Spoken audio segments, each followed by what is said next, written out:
জাতীয়তাবাদী দল বিএনপি আন্তর্জাতিক বিষয়ক সম্পাদক জনাব তারেক রহমানের পররাষ্ট্র বিষয়ক উপদেষ্টা জনাব হুমায়ুন কবির সাহেবকে সংগঠিত অতিথি আসন গ্রহণ করার জন্য উদারত আহ্বান জানাচ্ছি।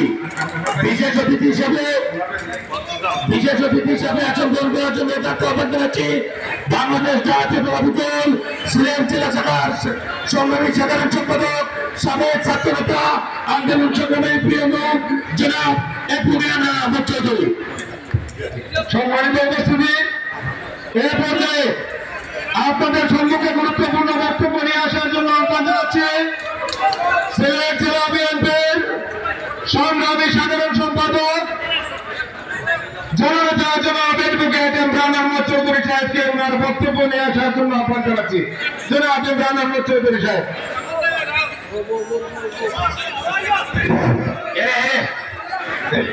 এই সামনে সামনে মধ্যে সামনে নাম সামনে মঞ্চে থাকি যারা খাওয়া খাওয়া ভাবে তো সেই দাবিটা মঞ্চ হয়ে যায়।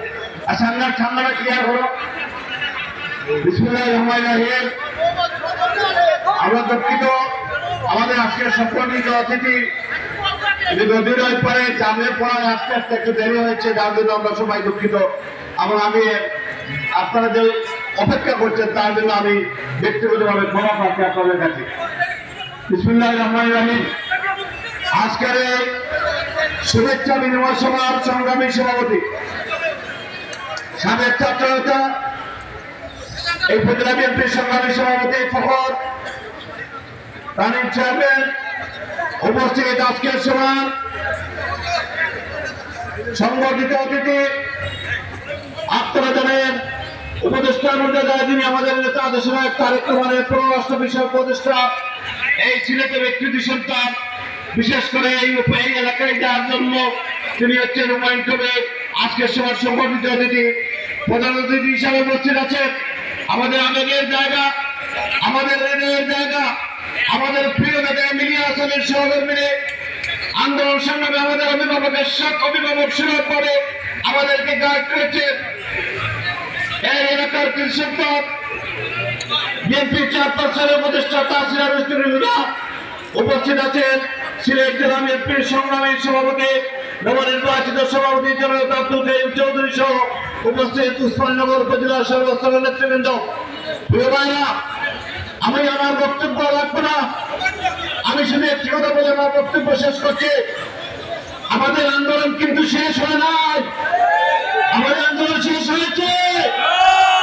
এখনো আমাদের পাই না,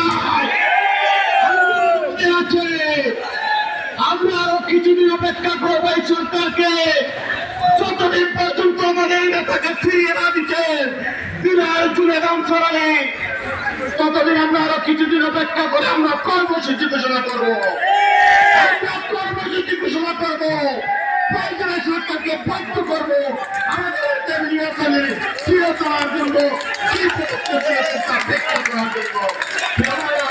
আমার বক্তব্য শেষ।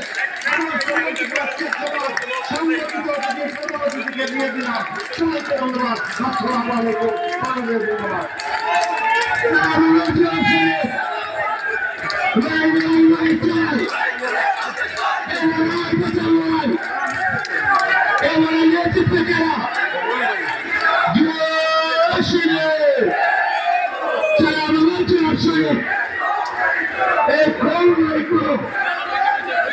সমাজ উপস্থিতি এই পর্যায়ে বিশেষ অতিথির বক্তব্য নিয়ে আসছেন বাংলাদেশ জাতীয়তাবাদী দল সিলেট জেলা শাখার সংগ্রামী সভাপতি দারাগঞ্জ দক্ষিণ মাঠে মানুষের নেতা, আজকের সভার বিশেষ অতিথি জননেতা অ্যাডভোকেট আব্দুল কাইয়ুম চৌধুরী।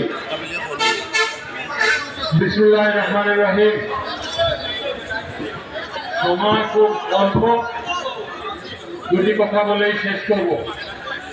আজকের যাকে ঘিরে এই শুভেচ্ছা বিনিময় সভা আমাদের দলের ভারপ্রাপ্ত চেয়ারম্যানের আন্তর্জাতিক বিষয়ক উপদেষ্টা, আপনাদের এলাকার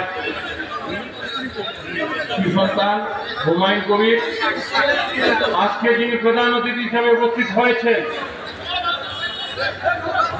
আমাদের আবেগ এবং অনুভূতির যে জায়গা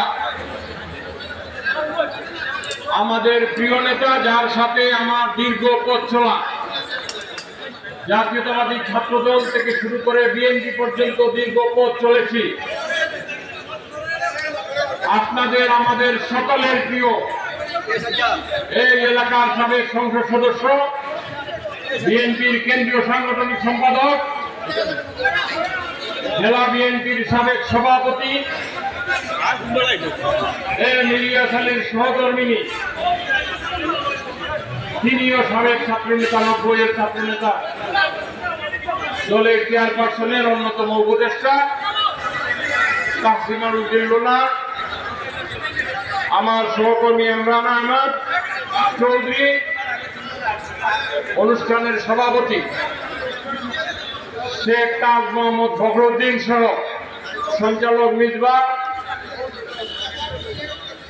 রায়হান সহ উপস্থিত। আমাদের জেলা থেকে এক জাগ নেতা এসেছেন, আমাদের যুবদলের জেলার নেতৃবৃন্দ এসেছে, অঙ্গ সহযোগী সংগঠনের নেতৃবৃন্দ এসেছে, সামনে উসমানীনগরের বিভিন্ন ইউনিয়নের প্রত্যন্ত অঞ্চল থেকে যে সকল নেতৃবৃন্দ এসেছেন, তাদের সকলকে আমার ব্যক্তিগত তরফ থেকে, আমাদের দলের ভারপ্রাপ্ত চেয়ারম্যান তারেক রহমানের পক্ষ থেকে, আমাদের নেত্রী বেগম খালেদা জিয়ার পক্ষ থেকে আন্তরিক অভিনন্দন, মোবারকবাদ। বক্তব্য রাখবেন প্রধান অতিথি এবং শুভেচ্ছা বিনিময় করতে যিনি আসেন তিনি। আমাদের অনেক বক্তব্য শুনেছেন, আমি একটি কথাই বলতে চাই, এই চলমান গণতান্ত্রিক আন্দোলন আমরা 2009 সাল থেকে শুরু করেছিলাম। আমাদের এই চলমান গণতান্ত্রিক আন্দোলনে আমাদের নেতা ইলিয়াস আলী সহ 600 জন নেতাকর্মী গুম হয়েছে, লক্ষাধিক নেতাকর্মী পঙ্গুত্ববরণ করেছে এবং বিভিন্নভাবে লক্ষ লক্ষ পরিবার ক্ষতিগ্রস্ত হয়েছে। অক্টোবর আন্দোলন এবং জুলাই আগস্টের আন্দোলনে সহস্রাধিক আমরা ছাত্র জনতা প্রাণ দিয়েছি। শুধু সিলেট বিভাগে 30 জন নেতাকর্মীর রক্তের মধ্য দিয়ে এই ব্রিটিশ সরকার পালিয়ে গিয়েছে।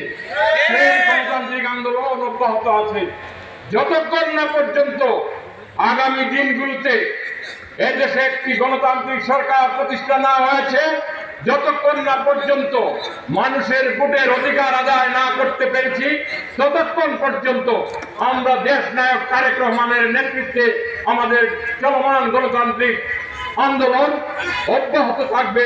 আমরা রাজপথে অবস্থান নিয়েছি, রাজপথে আমরা থাকবো। সেই কারণে উসমানীনগরের সর্বস্তরের নেতাকর্মীকে অংশগ্রহণ এবং আগামী দিনের চলমান আন্দোলনে আপনারা শরীক হওয়ার আহ্বান জানিয়ে আমি আমার সংক্ষিপ্ত বক্তব্য শেষ করছি। খুদা হাফেজ, বাংলাদেশ জিন্দাবাদ। দেখা হবে আমাদের গণতান্ত্রিক আন্দোলনের কাফেলায়। খুদা হাফেজ।